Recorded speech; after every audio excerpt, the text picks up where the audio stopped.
You know, I remember hating on this deck back when it was meta. In fact, when I saw Launcher get limited to 1, I know most of us were jumping for joy that Konami finally put these guys down, and we're confident that Konami would learn their lesson to never let another deck run rampant like that ever again.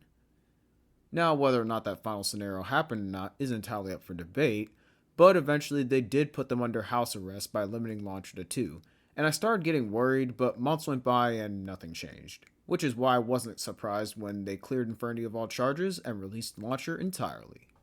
Now, since I haven't seen this deck on the ladder, I just assumed that Infernity was completely power cut by skills. So, since playing bad things is something I enjoy doing, I decided to take a crack at building an Infernity deck in 2025.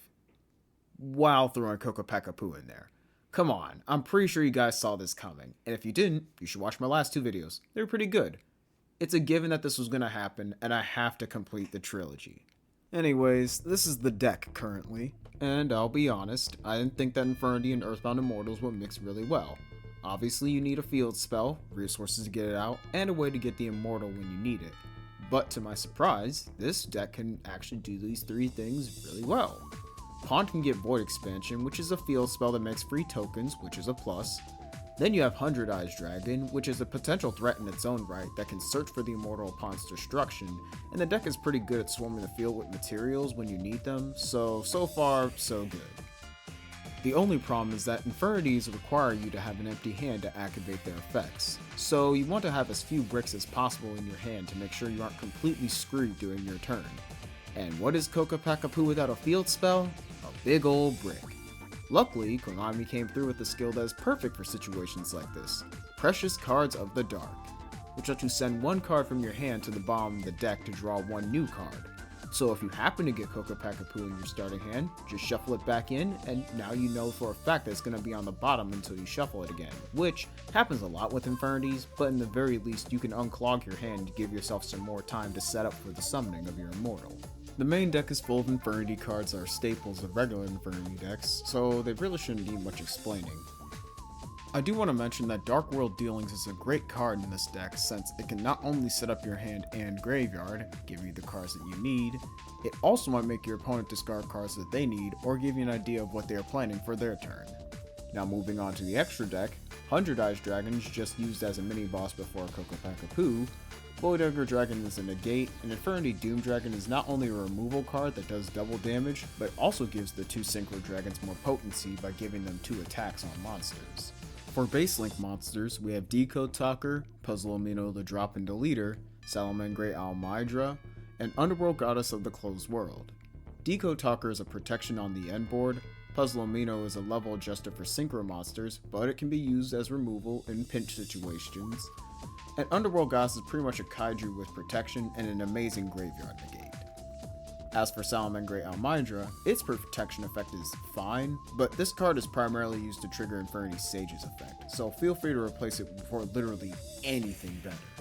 Now with 2 more slots left, I've been swapping between using Link Karibo, Amphibious Swarmship Ambler Whale, or some other extra deck monster depending on what gives the best results. Link Karibo seems like a weird choice since I only have 1 level 1 monster in this deck, but thanks to Void Expansion, I'm able to get level 1 tokens on each of my upkeeps, so I pretty much can summon this thing as much as I like as long as I have the field spell and it's live and active. Ambler Whale could have a decent amount of play, especially in the mid to late game since you can set up your graveyard with Link monsters pretty easily, so that you can give it a decent amount of attack, and then, if it's removed, you can bring it back to use it on some other Link monsters, such as IP Masquerena, which also works really well in some situations. Again, you can use whatever works best for you.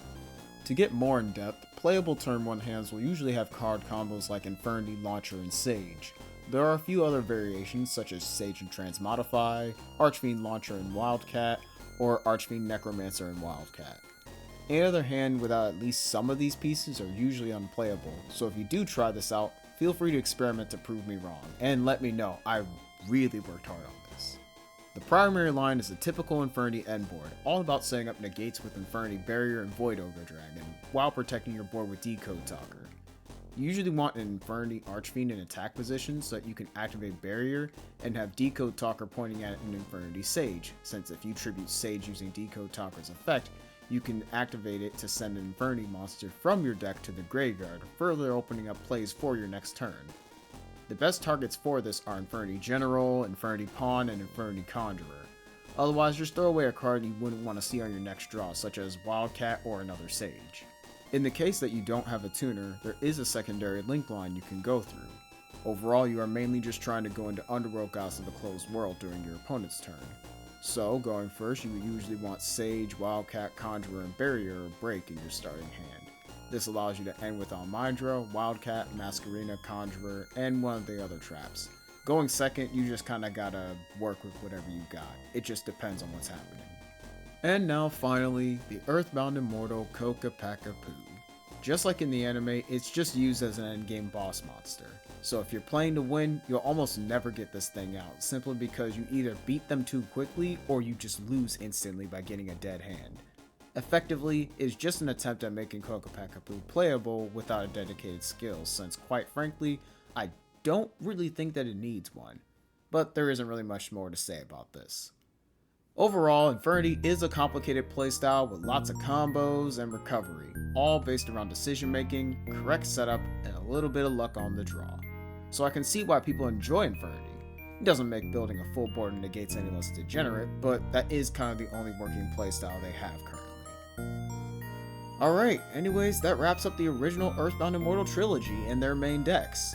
I know that we have Uru and Kusaloon, but to be frank, I'll build something for those guys when the corresponding Dark Signer gets added to the game. Granted, that most likely won't happen anytime soon, so perhaps I'll end up eating my own words and I'll just make something anyways.